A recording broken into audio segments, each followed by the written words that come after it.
I'm on a mission to watch 100 time loop movies, and today I want to tell you about the worst one I've watched so far. It's called Slipstream. No, not that one. Not that one either. And it is a glorious mess of a film. It's the kind of thing you go to a midnight screening of and throw spoons at. And I'm going to tell you all about it. My name is Christopher Bingham, and this is Goodnight Rita. Everybody down! What if you could go back in time? What if you could fix everything that went wrong? FBI, drop it! You get me and my men a chopper down here, and I won't kill these nice people on it. You gotta get that device back. What if you only made things worse?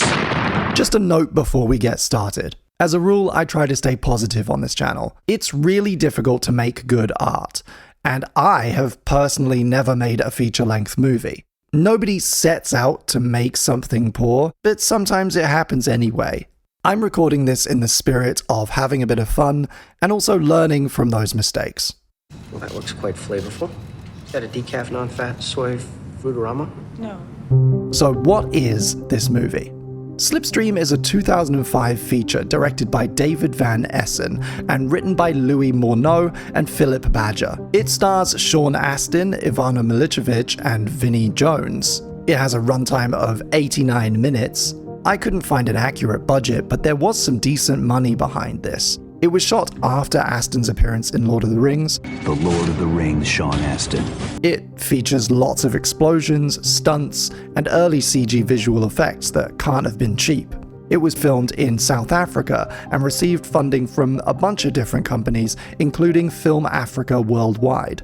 Slipstream follows three groups of characters whose stories converge. First, there's Stuart, a genius scientist who has walked out of his lab with a top-secret prototype device called Slipstream. It's basically a little time iPod that can wind events back up to a maximum of 10 minutes. Then there are these two FBI agents, Sarah and Jake, who are tailing him. Then there's Briggs and his crew, a bunch of criminals who are about to rob the bank they're all in. What follows is basically a lot of different versions of how this day could play out. The bank robbers turn up, Stuart uses the Slipstream to go back.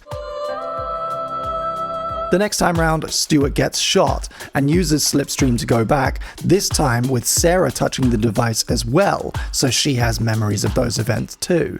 Sarah's partner/boyfriend Jake gets shot and killed, but this time Vinnie Jones has made off with the time iPod. I'll take that for a souvenir. The robbers' botched escape leads to a hostage situation on a bus, and we see various playthroughs of that scenario. Briggs eventually takes Stuart hostage, with the FBI and cops following close behind. His partner, Gillian, played by Victoria Bartlett, is killed in a shootout, but the time iPod has been broken, so they can't wind it back. Briggs decides to cut his losses and escape. He takes Stuart to the airport where they impersonate pilots and board a plane. The final 20 minutes of the film sees Sarah, Stuart, and Briggs all kind of just being on the plane, and eventually it leads to a climactic fight while Stuart attempts to repair the Slipstream iPod. This ends with the plane crashing into a mountain, but just in the nick of time, Stuart gets the Slipstream working.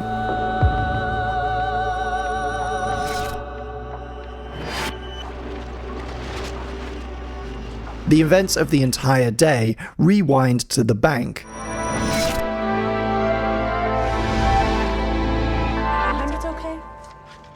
Jake and Gillian are alive again, Stuart eludes the agents, and Briggs decides to call off his robbery. We end on Stuart, now free and in the wind with a working time machine, as he flies backwards out of a pool and looks up to the sky. The end.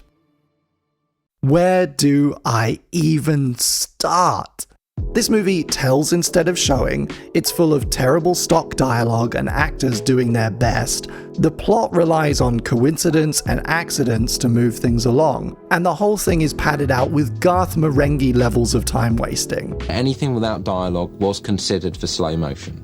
Let's look at the intro. Now, credit where it's due. This pool shot is a really cool idea, but it tells us absolutely nothing. You've got Sean Astin delivering this voiceover monologue that, I guess, is supposed to establish themes. There would be no crime, no war, Nothing new of any kind. But it really tells us nothing. You've heard of the World Wide Web?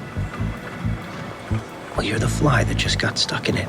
6 minutes later, a full 2 of which were these opening titles, the FBI agents read our protagonist's backstory from a file. Conway Stewart, doctorate in theoretical physics, Berkeley. And yet, I've watched this movie twice, and I'm still a little unclear on exactly why they're following him.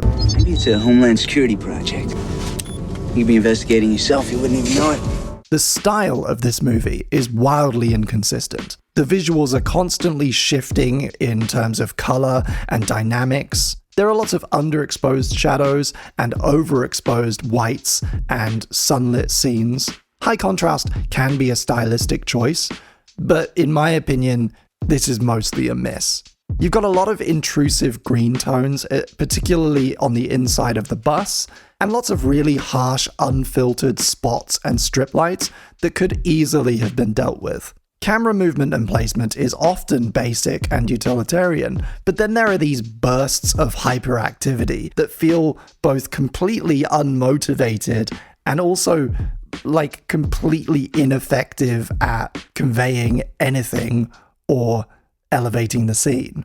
Then there's the plot contrivances. The narrative of this film relies heavily on Sean Astin's inability to keep hold of the unfathomably valuable, portable, and ergonomic time machine he's built. This is a pretty great car flip, but it seems to only happen so that our bank robbers can't get too far out of reach. And after it happens, they seem to have plenty of time to slowly amble out into a mostly empty street. Instead of running, they get on a bus. Instead of forcing the bus to drive somewhere, they stay exactly where they are in the middle of the road. And then later, they elude the police by dressing up and wearing hats. Sean spends the entire movie insisting that the Slipstream iPod can only wind back 10 minutes maximum, right up until the climax, when actually turns out that there is a way to do it. Right, the plane's crashing and I have to think of something! Give me that! Stewart just straight up harasses the woman that works at this bank. I don't know how this dialogue happened.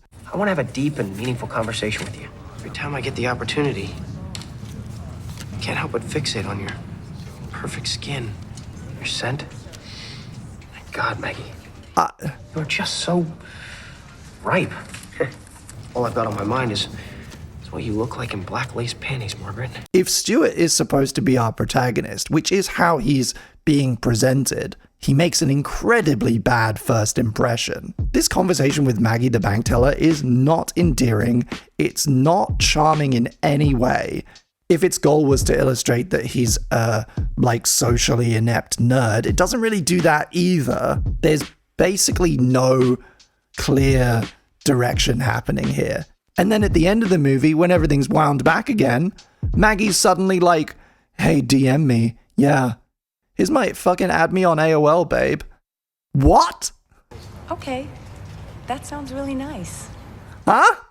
Also, I'm pretty sure Stewart is robbing the bank. He's not really robbing the bank. He's got an infinite money hack, right? This is why he's in the bank to begin with, I think. He's going to cash his check, and then he's going to slipstream back with the money in his hand, causing a paradoxical infinite money glitch, basically. That's what he's doing there, I think. They touch on it a little bit. But again, I've watched this movie twice, and there really shouldn't still be a question mark over that. Right from the start, the pacing in this movie is really slow. There are long segments without music, and then when there actually is music, the tempo is wrong, it's dragging. This track, for example, in the opening scene, is too slow. Almost every scene with dialogue goes on far too long and features strange pauses, repetition, or out-of-place stuff that feels improvised. Why does Jake start this scene in the back seat and then move to the front? Why does the bus driver say this? My wife was making me a pork chop casserole! Why is Vinnie Jones flirting with this stewardess about jellied eels?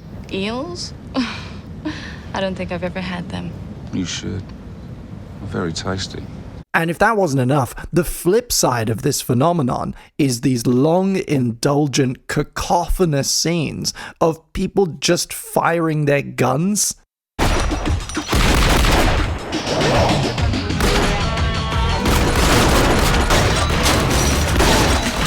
Including this absolutely incredible sequence where everybody in the bank is just spinning around, firing their guns at nothing. The robbers and the FBI agents and this random security guard just like spinning around, firing their guns while cool music plays. It's amazing.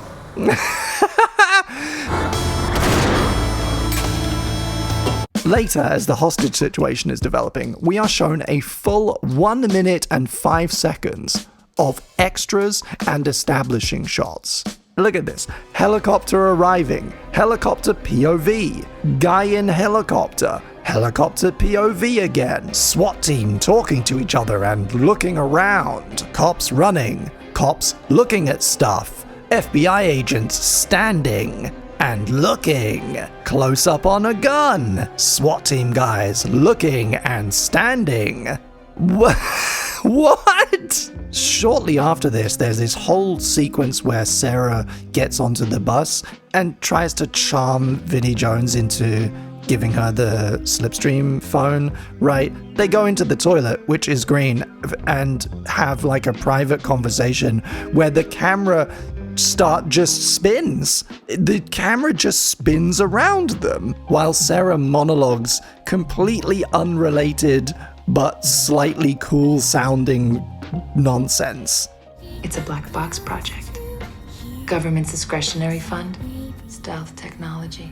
British computer experts infiltrated Argentinian stock markets and banks. And then in the final act of the movie, we're treated to this agonizingly long, quiet, nonsensical plane sequence.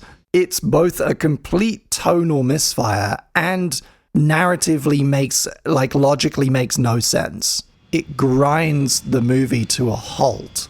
They just sit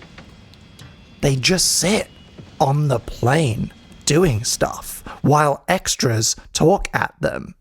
Most people don't want to sit next to a crying baby, you know?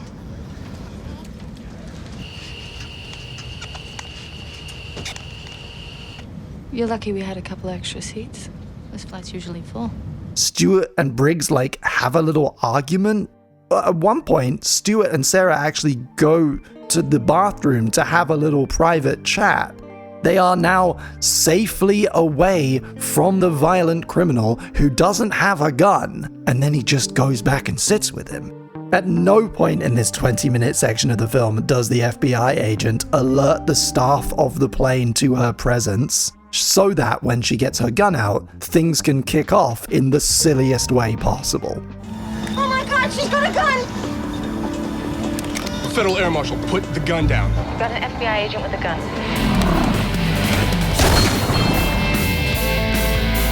Anything without dialogue was considered for slow-mo. For a movie about time, this one wastes so much of it, despite being filled with capital A action. And that's because when you get down to it, nothing is happening. Nothing is motivated. I recently had the pleasure of chatting with Danny Rubin. Yes, Danny Rubin, the writer of Groundhog Day.